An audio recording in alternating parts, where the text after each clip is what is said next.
জয়গুরু। কাজের চাপে যদি জপ ধ্যান অনিয়মিত হয় তখন কি করবেন? পরম দয়াল শেষে ঠাকুর এই বিষয়টির প্রতি আলোকপাত করেছিলেন। তিনি বলেছিলেন, অনিয়মিত যদি হয় তাও যেন নিয়মিতভাবে অনিয়মিত হয়। এক কথায় অনিয়মিত রকমের হলেও কোনোদিন যেন বাদ না যেতে পারে। তাছাড়া সব কাজের মধ্যেই নাম চালাতে হয়। উষা নিশায় মন্ত্র সাধন, চলাফেরায় জপ, যথাসময় ইষ্ট নির্দেশ, মূর্ত করাই তপ। আলোচনা প্রসঙ্গে চতুর্দশ খণ্ডে পৃষ্ঠা নাম্বার 51। জয়গুরু। শুভ সকাল বন্ধুরা, চলে আসলাম নতুন দিনে নতুন আর একটা ভিডিও নিয়ে। আশা করি ঠাকুরের কৃপায় সবাই ভালো আছো, সুস্থ আছো। আজকে হচ্ছে শুভ বৃহস্পতিবার। নিচে আলপনা দেওয়া হয়ে গেছে, তুলসীতলায় জল দেওয়া হয়ে গেছে, ওপরে তুলসীতলায় সূর্যদেবকে সব কমপ্লিট, চা খাওয়াও হয়ে গেছে। অবশ্যই ভোরবেলা নাম ধ্যান প্রার্থনা সব হয়ে গেছে, ওইটা অবশ্যই হয়েছে। ওটা না হলে তো আমার সকাল শুরু হবে না। ঠাকুরকে সঙ্গে নিয়ে তো চলতে হবে। ঠাকুরকে সঙ্গে নিয়ে চলতে হলে ভোরবেলায় উঠে তার নাম ধ্যান ইষ্টবৃত্তি তার প্রার্থনা করতে হবে, তবেই হবে ঠাকুরকে সঙ্গে নিয়ে চলা। ঠাকুর অবশ্যই আমাদের সঙ্গে আছেন, কিন্তু এটা আমাকে ঠাকুরের অর্ঘে, ঠাকুরের চরণে আমাকে নিবেদন করতেই হবে। ঠিক আছে, আজকে একটু ঘরের লুকটা দেখিয়ে দিই। অনেক দিন ধরেই পরিষ্কার করেছি। এই দেখো, দেখতে পাচ্ছ? ওই দেখো, বিছানাপত্র সব পরিষ্কার হয়ে গেছে, সুন্দরভাবে সব গোছানো গোছানো হয়ে গেছে। আচ্ছা, গোপাল কিন্তু ওঠেনি এখনও। এই যে ফুল টুলগুলো গুছাবো, ফুলগুলো তো দাদাভাই ফুল আনতে বলেছিলাম, ফুল এনেছে। যাই হোক, ফুল টুলগুলো গোছাই। আজকে মোচার চপ করতে হবে, কালকে সব রেডি করে রেখে দিয়েছি। আজকে এটা করে নিয়ে চপটা করে দেবো, জলখাবার টিফিনে জলখাবারে করে দেবো।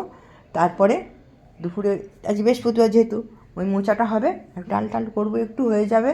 বাঁধাকপি এনেছে দেখছি, বাঁধাকপিটা রাত্রিরের জন্য করে রাখবো ভেবেছিলাম। দেখা যাক, জিজ্ঞাসা করি। রাত্রিরে আবার খেতে চায় না কপি টপি। হ্যাঁ, খাবেটা কি বলো না? খাবেটা কি? বেগুন বেগুন বেশি খেলে গা চুলকাবে, তাই না? এই জন্য বাঁধাকপিটা এনে রেখেছে। দেখা যাক, আসুক, জিজ্ঞাসা করি। টাটকা বাঁধাকপি খেলেও আশা করি কিছু হবে না। গলাটা ধরে যাচ্ছে। ভালোই ঠান্ডা, বাপরে বাপরে কী ঠান্ডা পড়েছে গো। বলে বারবার বলি ভালো, কী ঠান্ডা পড়েছে, প্রচুর ঠান্ডা পড়েছে। ঠিক আছে, প্রচুর কাজ আজকে। ফুল একদম অল্প ফুটছে, কী করা যাবে, যা ফুটছে ওই চলবে। জবা ফুল কটা ফুটেছে, জবা ফুল কটা ফুটেছে। আজকাল ফুল টুল আনতে যায়নি ওখানে। জবা ফুল, স্থলপদ্ম ফুলও ফুটেছে, খানিক ফুলগুলো এখনও ফোটেনি, ঠান্ডাতে ফুটতে পারছে না জবা ফুলগুলো। বলছি না, একটা জবা ফুল ওদিকে ছিল, তুলে আনলাম না, তুলে আনিনি এখনও। একটা জবা ফুল এখনও রয়েছে গাছে, দেখা যাচ্ছে না। তারপরে দেখা যাচ্ছে ফুটে রয়েছে আবার, ছোটো ছোটো হয়ে ফুটছে তো দেখা যাচ্ছে না, পরে দেখা যাচ্ছে ফুটেছে। মানে চারটে চারটে, 8টা 10 12টা করে পাওয়া যাচ্ছে। ঠিক আছে, সমস্ত কিছু গুছিয়ে পুজোটা করে নিই, তারপর পুজোর লুকটা আজকে অবশ্যই দেখাবো। যেহেতু বৃহস্পতিবার, সুন্দর করে ঘট পেতে পুজো করবো, ঠাকুরকে মালা দেবো, ফল ফলা পেঁপে আছে, পেঁপেটা কেটে দেবো ঠাকুরকে, শসা আছে, দেখি কী কী কেটে দিতে পারি। ঠিক আছে, সেই সকালের থেকে একদম চলে আসলাম বিকেলবেলায়। এখন বাজছে 3:45, 4:10। যাবো একটু মন্দিরে প্রার্থনা করতে। মনে হলো যাই আজকে, চলো ঘুরে আসি, মন্দিরে প্রার্থনা করে আসি একটু। বাড়িতে বসেই তো রয়েছি, প্রার্থনা করে এসে আবার সন্ধ্যেবেলা খানিকটা এগিয়ে রেখে গেছি, গুছিয়ে গাছি রেখে গেছি ঠাকুরের ওখানে, ধূপ প্রদীপ জেলে সব রেখে গেছি। এসে পাঁচালিটা পরে নেবো, হয়ে যাবে। ঠিক আছে, চলো।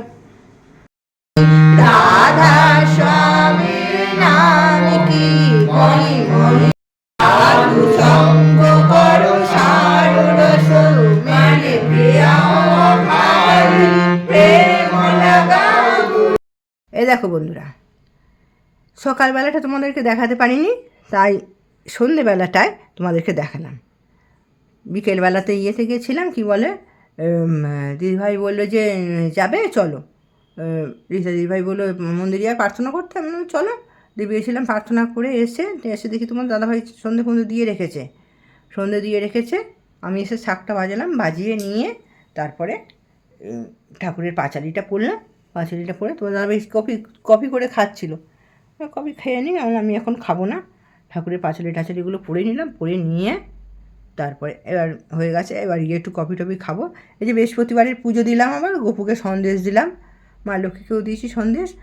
সন্ধ্যেবেলা একটু একটু পাঁচালি টাচালি পড়ি, তো প্রত্যেক বৃহস্পতিবারই পড়ি। ঠাকুর নেই, ওই সারাদিন ওই ঠাকুর নিয়েই থাকি।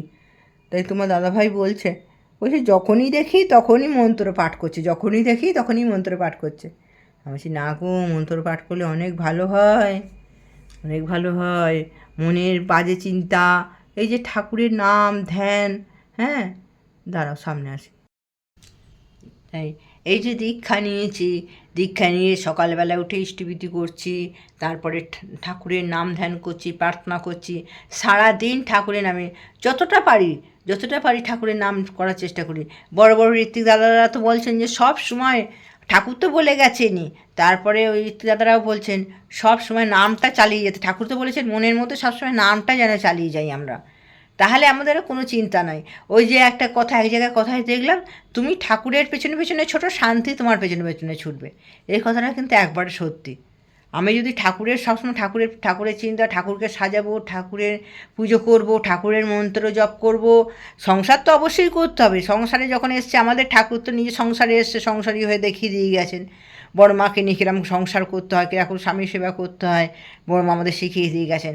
সেরকম সংসার তো করবোই, স্বামী সেবা আছে, সবই আছে, কিন্তু ওই সংসারের কাজের মধ্যে হাতে কাজ, মনে জপ।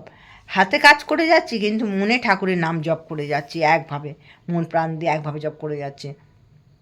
আমাদের তাই কাকুলি বলে একটা দিদি একটা বোন আছে, দিদি ভাই না, আমার বোন, ছোটোই ভাবে মনে হয়, এত সুন্দর ঠাকুরের কাজ করে না বন্ধুরা, কত ঠাকুরের কাজ করে, কত জন মাকে নিয়ে, সেদিনকে গেছিলাম ওদের বাড়ি, কত মাকে জোগাড় করেছে, বাড়িতে এনে প্রার্থনা করায়, ছোটো কত আমার থেকে, তাও প্রার্থনা করে, ঠাকুরচন্দ মাকে জোগাড় করে ঠাকুরের প্রার্থনা করায়। তারপরে সকালবেলায় উঠে উষা কীর্তন হয়, উষা কীর্তন করে, তারপরে অনলাইনে সৎসঙ্গ করে। তারপরে সেদিনকে কী সুন্দর দেখলাম ঠাকুরের নাম করছে, এক জায়গায় আমি দেখেছি, মনে মনে সবাই কথা বলছে, দেখছি ও ঠিক ঠাকুরের নাম করছে এরকম। তাই এক একজনা, আমি তো তাই বলি, আমি তো তার মধ্যে কিছুই পারি না সেরকম, অনেকই কম আমি তার তুলনায়। ওই সকালবেলাটায় যেটুকু পারি চেষ্টা করি, সকালে নাম ধ্যানটা যতটুকু পারি চেষ্টা করি। ওই যে বললাম, তুমি ঠাকুরের পেছনে পেছনে ছোটো, শান্তি তোমার পেছনে পেছনে ছুটবে, এটাই হচ্ছে নিয়ম। ঠিক আছে, এখনও হয়নি, আর একটু বাকি আছে, সেরে নিয়ে চা খাবো, চা খেয়ে তারপর আবার দেখা যাবে রাত্রিরের খাবার কি ইষ্টকথা দেখা। শুভ সন্ধ্যা বন্ধুরা, চলে আসলাম আজকে আবার সন্ধ্যের ইষ্টকথা নিয়ে। পরম প্রেম শ্রী ঠাকুরের রাতুর রাঙা চরণে জানাই আমার কোটি কোটি প্রণাম। পরম আরাধ্যা জগৎ জননীর চরণে জানাই আমার কোটি কোটি প্রণাম। পরম পূজ্যপাদ শিশি বরদার চরণে জানাই আমার কোটি কোটি প্রণাম।